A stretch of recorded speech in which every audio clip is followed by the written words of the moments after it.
Hello friends, इसके पहले वाले वीडियो में मैंने आपको बताया था benefits of keeping your home organised. आज मैं बता रही हूँ कि हमें क्या प्रॉब्लम्स फेस करनी पड़ती है जब हम अपने घर को ऑर्गेनाइज नहीं रखते हैं।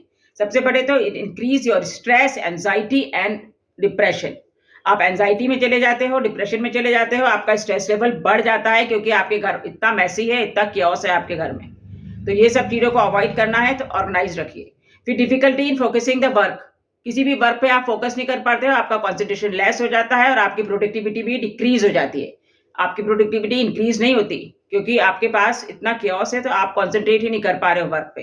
It has got negative impact on your mental health, क्योंकि आपका सारा टाइम कहाँ जा रहा है, आप अपने माइंड को कहाँ बिजी रख रहे हैं, इन searching the things, this thing that thing, this thing that thing, क्योंकि कोई भी चीज अपनी जगह पे मिल ही नहीं रही है।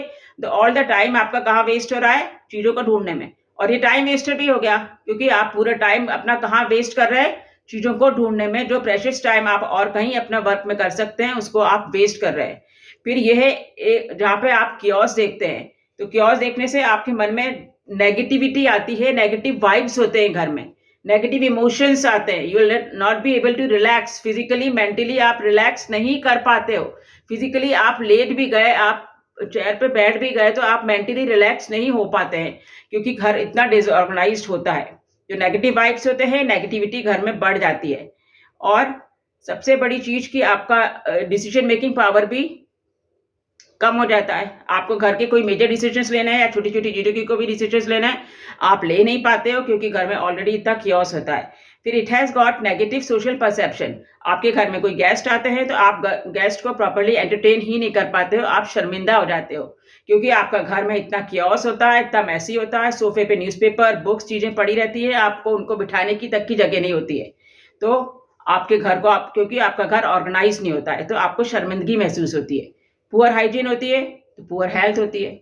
और रिलेशनशिप इश्यूज बढ़ जाते हैं क्योंकि थिंग्स अपनी जगह पे नहीं है। मॉर्निंग में सबको अपने अपने ऑफिस, कॉलेज, स्कूल जाना है, सब जने आपस में एक दूसरे से लड़ रहे हैं कि ये कहाँ है, वो कहाँ है, ये कहाँ है, वो कहाँ है, all the time fighting fighting. तो आप बैड मूड में ऑफिस गए, बैड मूड में स्कूल गए, कॉलेज गए, और वही displacement of your anger, displacement of your bad mood आपके स्कूल, कॉलेज और ऑफिस में होता है। तो कितनी सारी प्रॉब्लम्स मैंने आपको बता दी हैं। तो इट्स बेटर फ्रेंड्स कि अपने घर को ऑर्गेनाइज रखिए, सिस्टमेटिक रखिए इन सब प्रॉब्लम से बचने के लिए। So friends, always be organise, अपने थॉट्स को ऑर्गेनाइज रखिए, घर को ऑर्गेनाइज रखिए और हैप्पी और हेल्दी रहिए। Love you friends.